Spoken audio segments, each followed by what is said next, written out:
90s rocker show with Freddy Knox. I'm going to tell you my life story. Started in 1987. I got my first record deal. The name of the album was Sticks and Guns.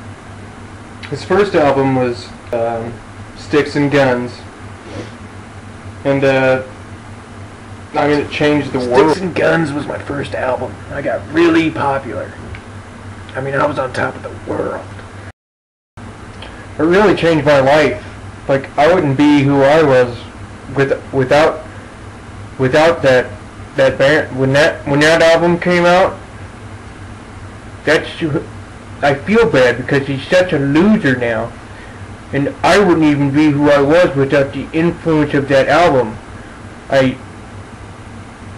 It changed my life and made me who I am. He came in right kind of nearing the end. I mean, people were getting tired of it. Almost anybody could get signed. I mean, all you had to do was look like a girl and have long hair and sing high-pitched. And, so people were just kind of losing interest. My next album came out in '89. It was called Bull Monkey Run-a-Doo. Now, it doesn't mean anything, but I was fucked up when I wrote it. God, I don't even remember the name of the album. It was fucked up. I think he was fucked up when he wrote it.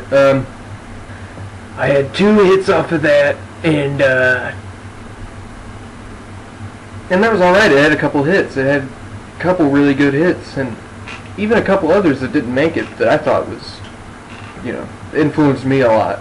About 1991, I came out with my 3rd and final album, Halfway Down a Jerry Curl.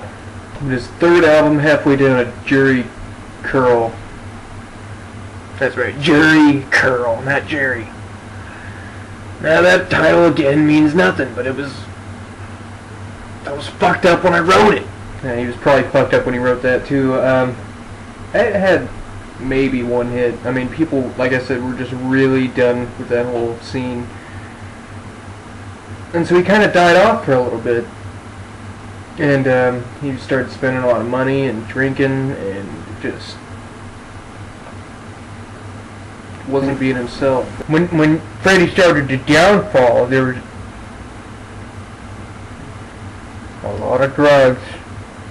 Nobody wanted a part of Freddy Knox anymore, and I fell out the loop. I spent all my money on drugs and a lot of drugs.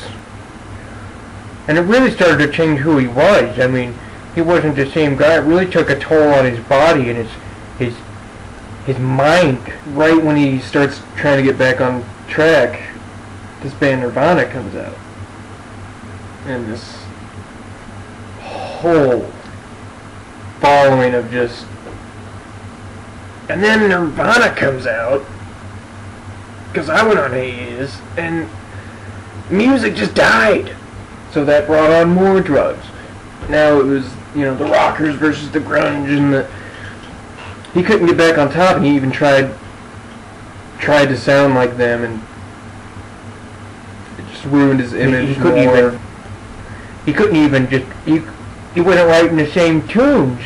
And then when Nirvana came out,